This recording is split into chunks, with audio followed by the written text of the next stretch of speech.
السلام علیکم میرے پیارے بہن بھائیوں، میں ذوالفقار علی بھٹو نوڈیرو سے بات کر رہا ہوں۔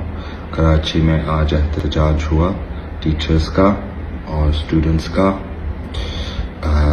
بہت ساری ٹیچرز کو زخمی ہوئے، بہت ساری لیڈیز ٹیچرز کے اوپر بھی زخمی ہوئے، ٹیئر گیسنگ شیلنگ بھی ہوا تھا۔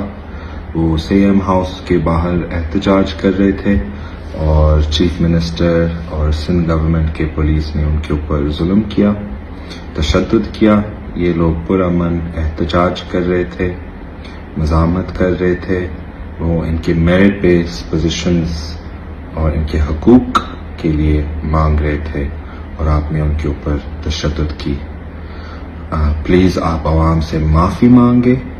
ایک کا آپ نے سندھ کا ستیہ ناش کیا، دوسرا کہ آپ نے ان کے اوپر تشدد کی۔ میں آپ کے ساتھ ہوں، میں ٹیچرز کے ساتھ ہوں، اور جو بھی مزاحمت کر رہے ہیں ان کے اپنے حقوق کے لیے، بنیادی حقوق کے لیے، میں ان کے ساتھ ہوں۔ مہربانی۔